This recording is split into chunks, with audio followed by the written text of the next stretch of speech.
buenas tardes, sean bienvenidos a su segundo programa de Opinión Pública, en el cual tocaremos actualidad y política. En esta oportunidad tendremos como invitado al decano de la Universidad César Vallejo en la carrera de Ciencias de la Comunicación, el doctor Denis Vargas Marín, y también al analista político Humberto Acuña.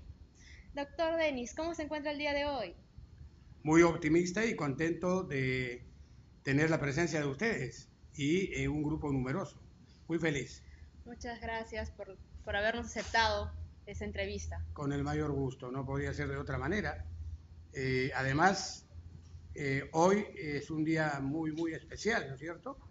Se celebra el Día de las Secretarias, ¿no? Sí. Y ustedes no son secretarias, sino grandes estudiantes de Ciencias de la Comunicación. Sí. Y pues es una felicidad tener esta oportunidad de conversación, de intercambio de ideas, en fin, todo lo que pueda surgir de la entrevista. Muchas gracias. Empezando esta entrevista, la primera pregunta es, ¿cuál es su impresión en cuanto a los resultados de la primera vuelta electoral?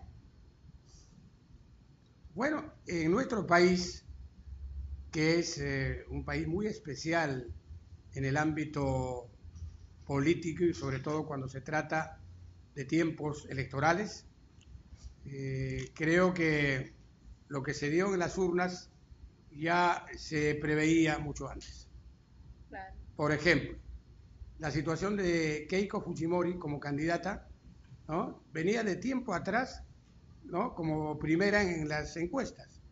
Sí. Al extremo que faltando 2 o 3 semanas ya ella era finalista, o sea, había pasado la segunda vuelta, ¿no? Para el balotaje y solo se esperaba a quién tendría que acompañarla, ¿no?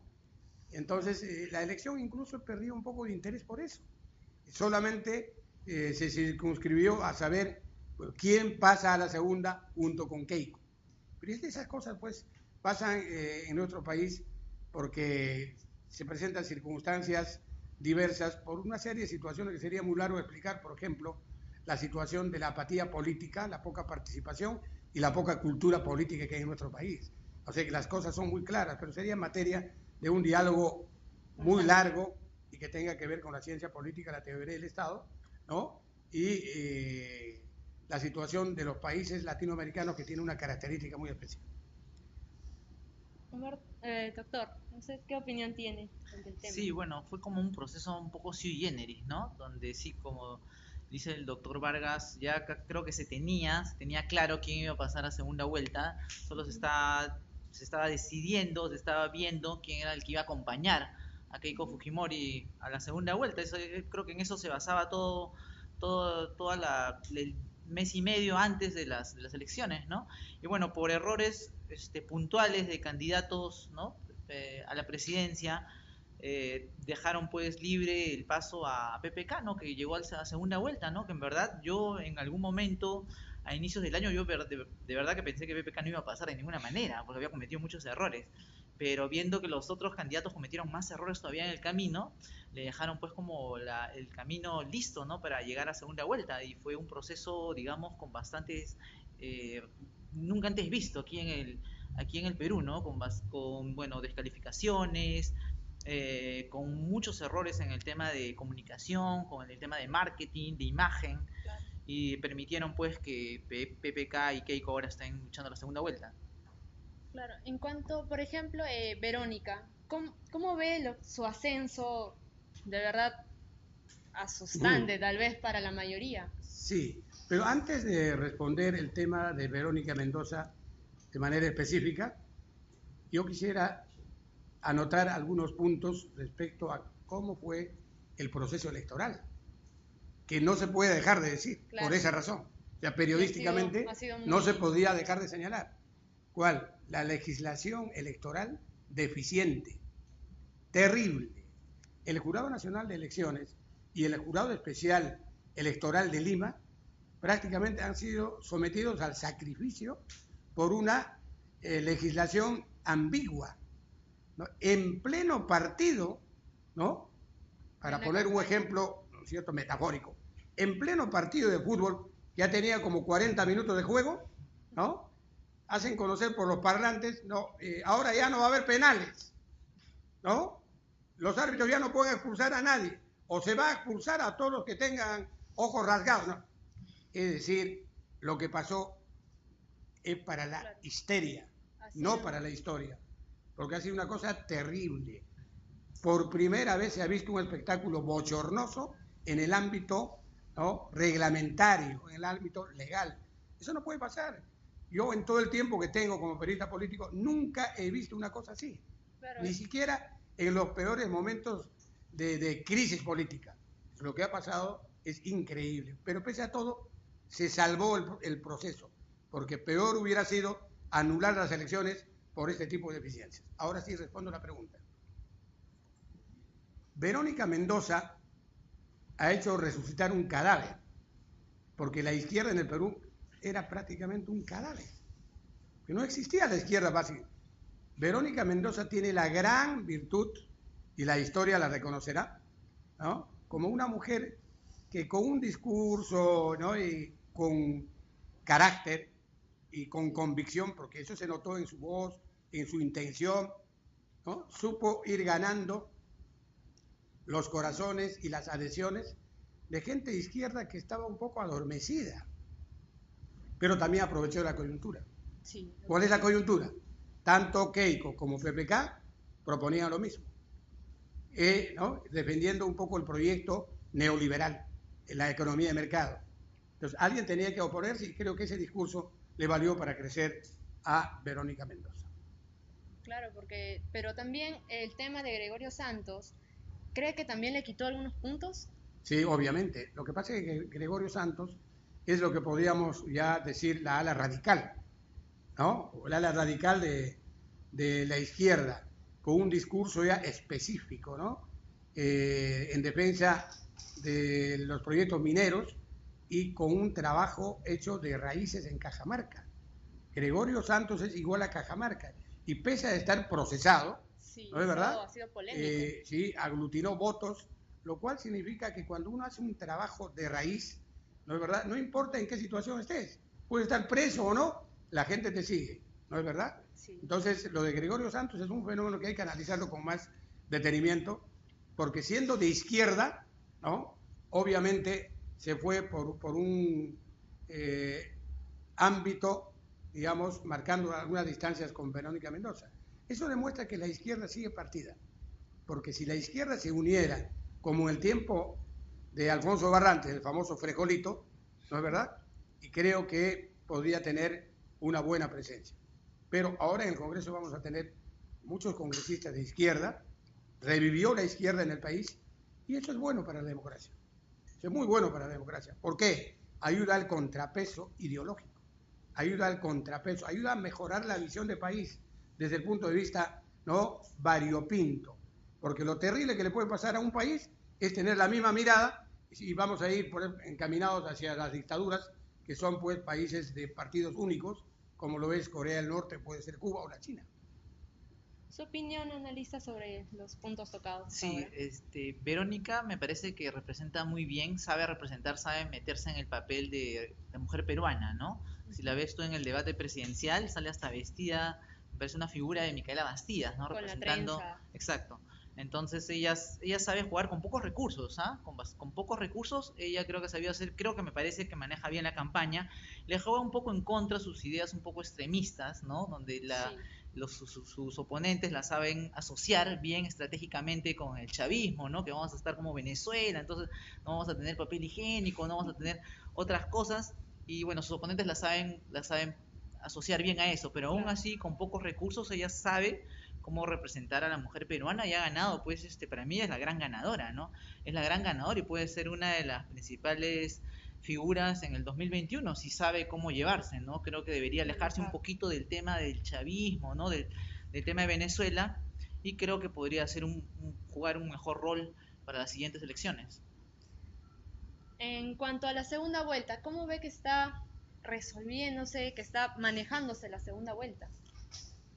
Bueno, la segunda vuelta también es un caso muy especial para el Perú, ¿eh? Porque a diferencia de las anteriores segundas vueltas, donde el antivoto, ¿no es cierto?, primó, y hay que decir eso, y es muy triste que en un país como el nuestro no se elija al presidente. No se elige al presidente.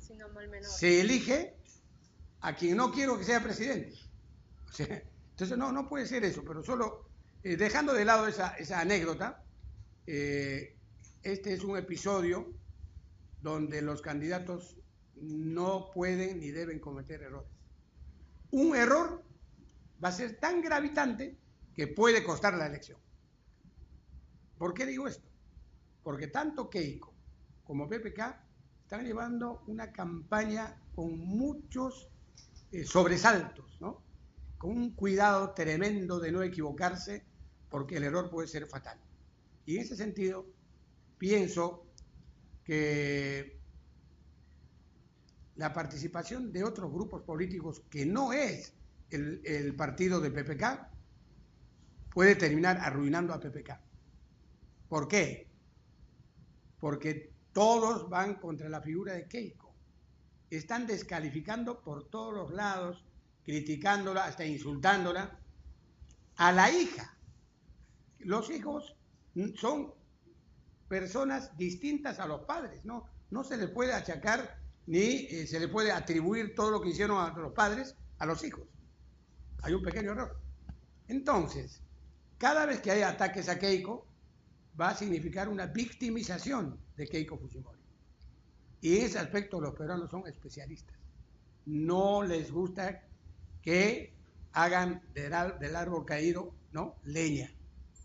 Y cuidado que puede jugar un papel de boomerang el hecho de que todos se vayan contra Keiko, porque no todos los peruanos tienen partido político. Es más, millones, la mayoría de los peruanos no pertenecen a partido político. Por lo tanto, pueden cambiar su voto de la mañana a la tarde o en la misma cola el día de las elecciones. Entonces, si siguen tratando de la forma como están tratando a Keiko, lo único que van a lograr es que Keiko se victimice y esto se pueda reflejar el día de las elecciones en los votos. Mucho cuidado con eso. No es conveniente que PPK siga también, ¿no?, alimentando el fuego. Hay que tener mucho cuidado en ese tema. Entonces, mucho cuidado con los errores. Vamos a esperar. Las encuestas, ¿no?, se están repartiendo un poco las informaciones. Mucha gente dice, ¿cómo puede en una semana o menos de una semana saltar el señor PPK de 18-20 al 43? Habrá que pedirle explicación a las encuestadoras. En ese caso, ¿cree que se han maquillado un poco las encuestas, los resultados que nos han estado brindando todas las encuestadoras en los distintos canales y periódicos? No podría hablar con certeza respecto al trabajo que hacen las encuestadoras. A mí me merece el mayor respeto tanto Ipsos como CPI, Tatum, en fin, GFK. Pero en estos tiempos, ¿no?, las encuestas se manejan. Y no sé si ustedes saben de los Bogotá Papers, ¿no? Hace poco se hablaba de ¿qué? De los Panama Papers, ¿no? Panamá Papeles, los papeles de Panamá. Pero pocos saben que existen los papeles de Bogotá. Andrés Sepúlveda es un colombiano, ¿no?, que ha hecho ganar a 9 presidentes en 9 países de América Latina, manipulando encuestas, manipulando redes sociales, y está en la cárcel en Bogotá, está sentenciado a 10 años de cárcel. Y Andrés Sepúlveda, él ha declarado que ha hecho ganar candidatos, manipulando encuestas, manipulando una serie de informaciones. O sea que sí se puede hacer ese trabajo. Entonces, ¿por qué no van a revisar un poco, ¿no?, los papeles de Bogotá para saber cómo se hace ese trabajo? ¿No será que aquí también hubo algo parecido?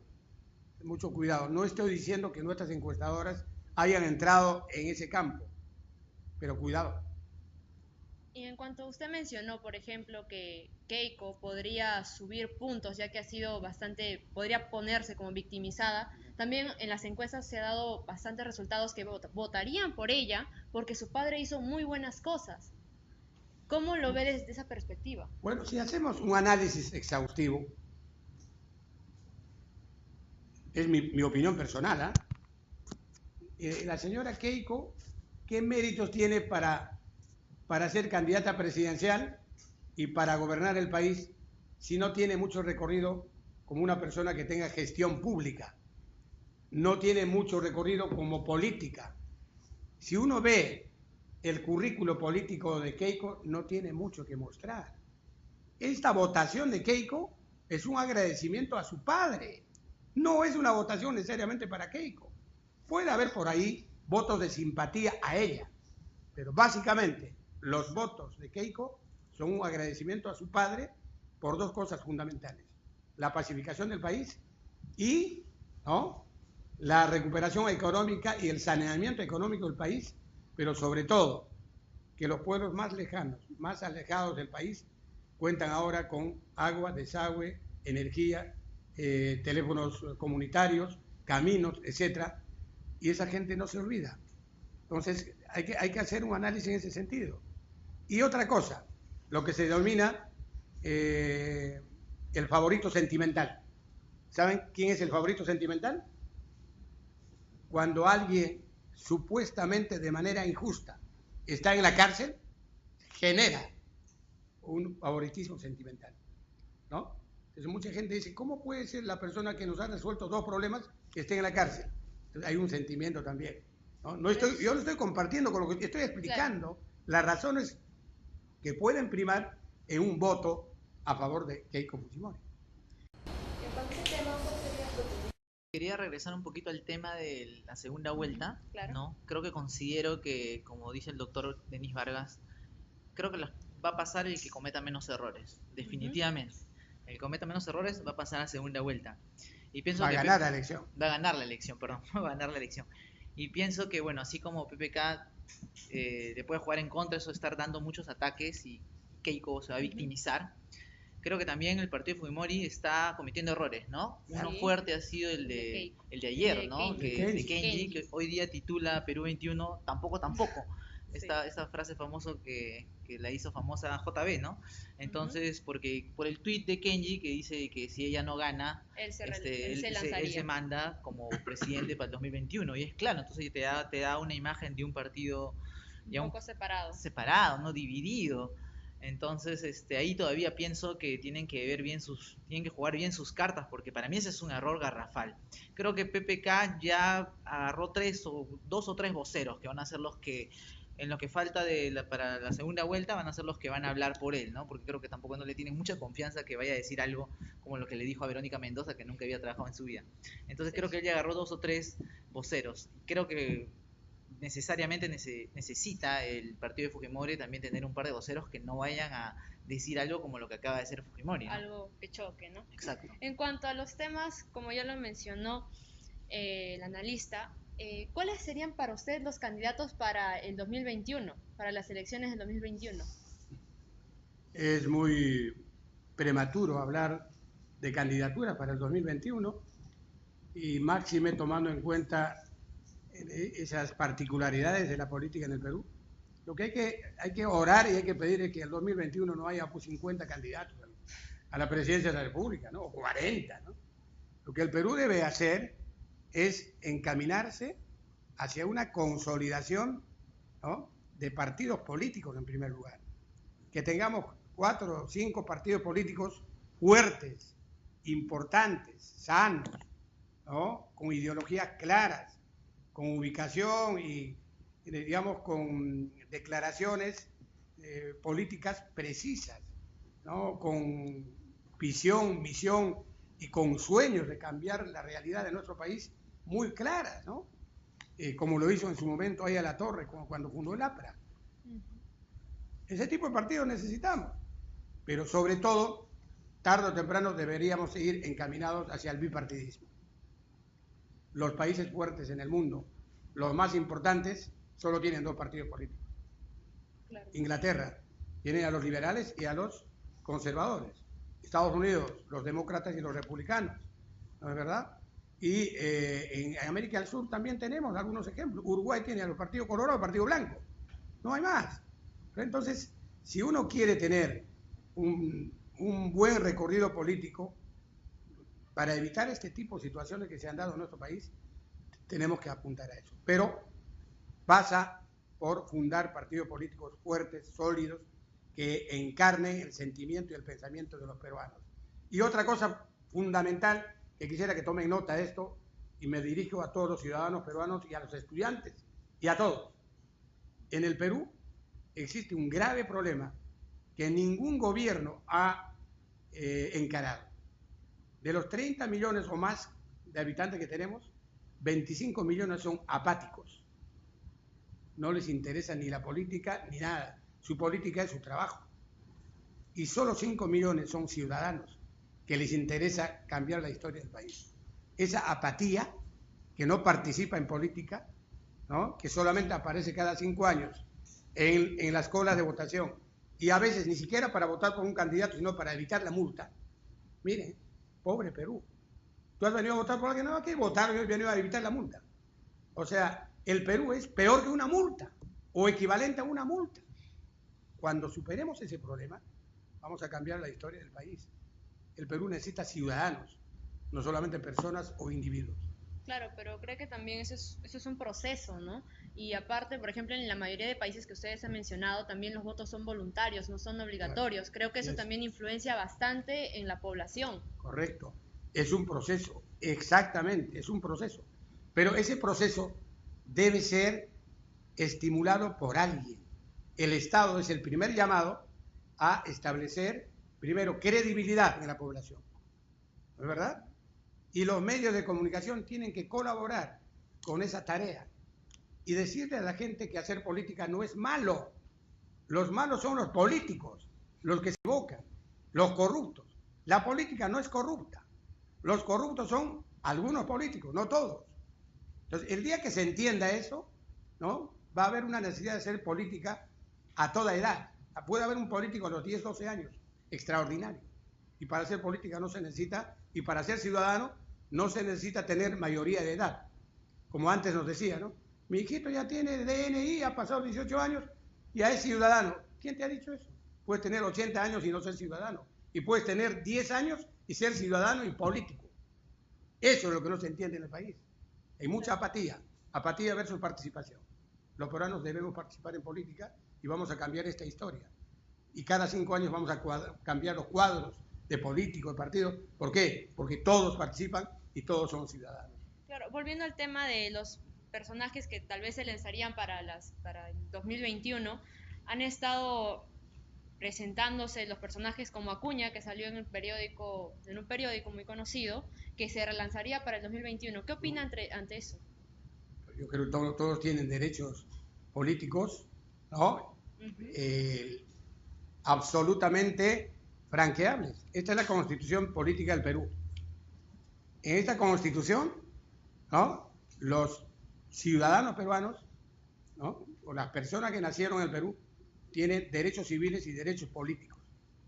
Los derechos civiles, ¿no? Nos permiten casarnos, divorciarnos, viajar, hacer transacciones financieras, etc. Y los derechos políticos nos permiten elegir, ser elegido, fundar partidos políticos, pertenecer a partidos políticos, participar, trabajar, todo eso. Así que todos los candidatos que participaron en este proceso que acaba de pasar tienen todo el derecho de volver a presentarse el 2021. No hay ningún impedimento. Mientras no estén, obviamente, sentenciados y encarcelados, ¿no? Bueno, ya estamos en la parte final de esa entrevista. Le agradecemos al doctor Denis Vargas por habernos aceptado nuestra invitación para el programa y también al analista político Humberto Acuña. Gracias. Y gracias por sintonizarnos a nosotros y vernos. Aplausos para nuestros invitados, por favor. Muchas gracias. Gracias.